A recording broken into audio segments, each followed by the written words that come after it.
India, here I am, come hither, come here where I am.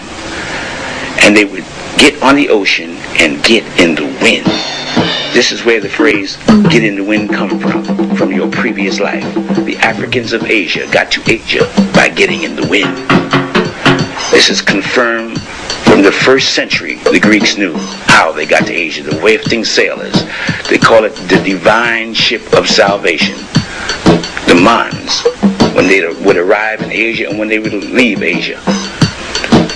The Japanese badge of nobility is called a man. The monsoon, the monastery, Mani, is identified with the black man of Asia. And the largest statues on the planet Earth located in Asia are depictions of the Buddha, the black man, the Jinnah. His hair confirms who he is. This is the largest statue in China and the largest statue on Earth depicting the black man.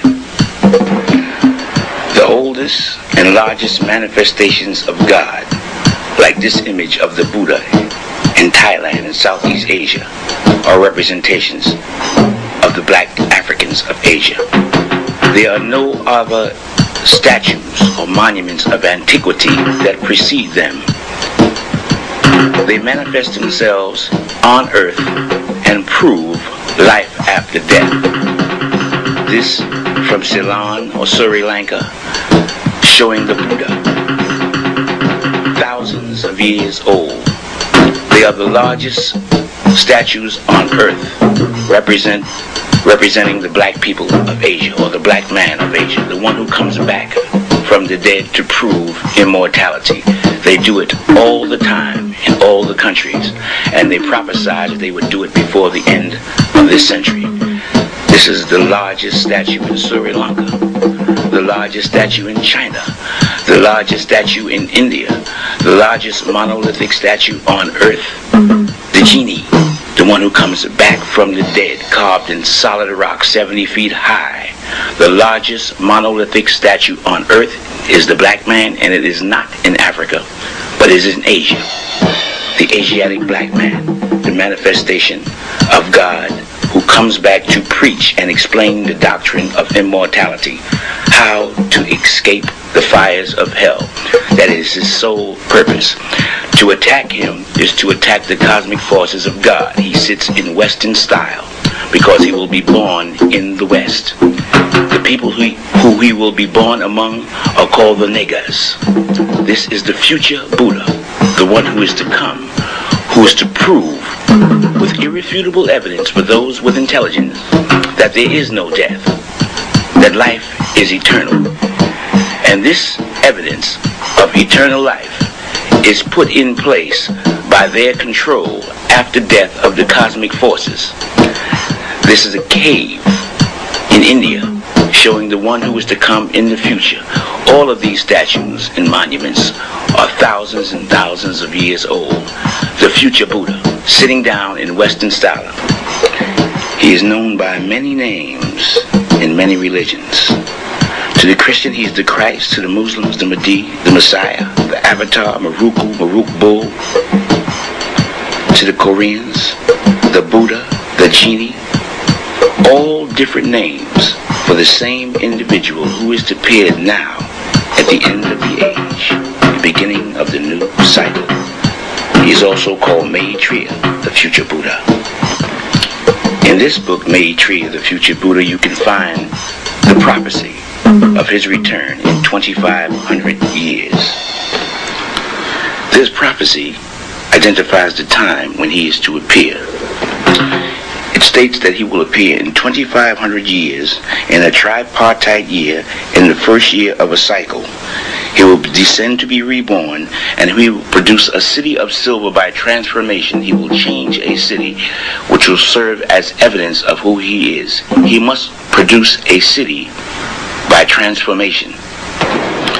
The Buddha was born in 560 BC and died in 480 BC. He received enlightenment at the age of 35, which is 525 BC. This prophecy had to have been made between 525 BC and 480 BC.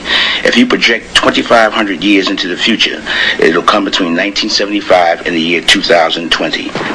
30, 60, and 90 are tripartite years. 1930 and 1960 is gone. The only tripartite year left is 1990. The first year of a cycle is 1991. In 1991, the future Buddha is to appear. 1991. In Angkor in Southeast Asia, we find the city of the future Buddha, hidden from the outside world for thousands of years and discovered by the French in 1858. It was hidden in the jungle by fig trees. This is the city designated to confirm the future Buddha. This city was hidden because of the banyan tree, a tree that starts in the sky. Birds drop their seeds from the sky on the leaves of existing trees. The branches spread out horizontally and then grows down, covering everything beneath it. The tree is worshipped throughout Asia. It's called the tree of God. It is the only tree that starts in the sky and comes down. Here you see it written that one tree covered 20,000 people.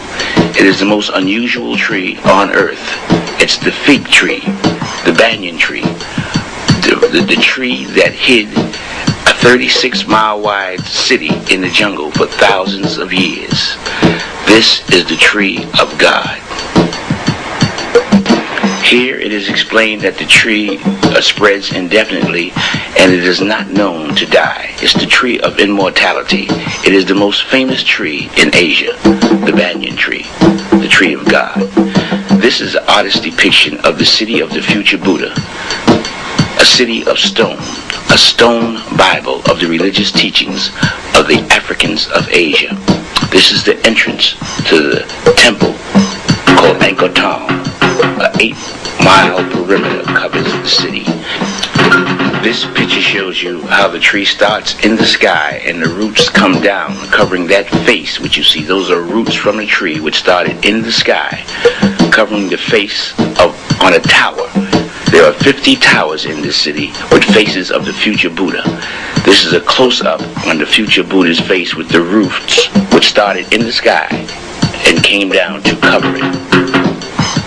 The fig tree. This is a picture of that particular city, a map showing you the 36-mile perimeter. And there's a 7-mile perimeter around this city of Angkor Thom. This is the city which we will focus on, the Bayonne, the central temple of Angkor Thom.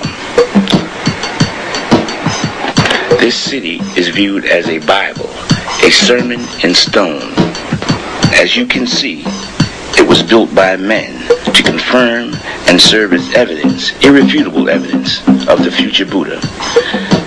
That the Africans of Asia who built this here, they knew and wrote the future before it happened, and that the future Buddha would use these stone images of himself, these 50 stone-faced towers, skyscrapers in the sky, stone monuments, a Bible on the walls to confirm his identity, hidden in the jungle for thousands of years. Even though the city was sacked of its riches when it was discovered by the French, it still bears testimony to the teachings of the black people, the Africans of Asia.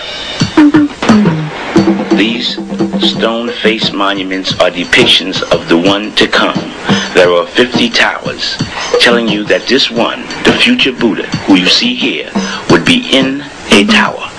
The 50 towers representing the 50 states of the United States before they were ever discovered.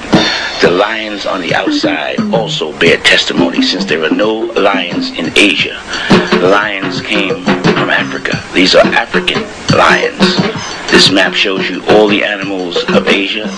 The lion is not an indigenous animal. The tiger is.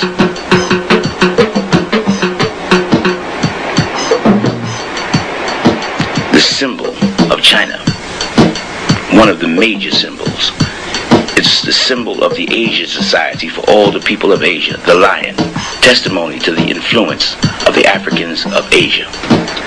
This book on sculpture from Thailand and Cambodia shows you some of the bronze and stone sculpture stolen and put in private collections from this city of the future Buddha. These were inside the temples and taken out by the colonial powers and put in private collections for private exhibits. The Africans of Asia. Let me clarify the way of the gods in all cultures. Number one, they write the future before it happens in stone. Then they let the future happen. Then they send one back from the dead who explains it and reveals that which they wrote. This constitutes the execution of judgment. Now, this shows you that there are, in fact, 50 states in the United States, and there were 50 towers in this city. The future Buddha is to appear in a tower in the United States on the 7th terrace. There are 7 levels above his head. That's the esoteric teaching. On the walls of this is the story of the people whom this individual, the future Buddha, would appear among. Here we show the Europeans coming in to Africa. We see they have weapons on their shoulders. This is on the walls.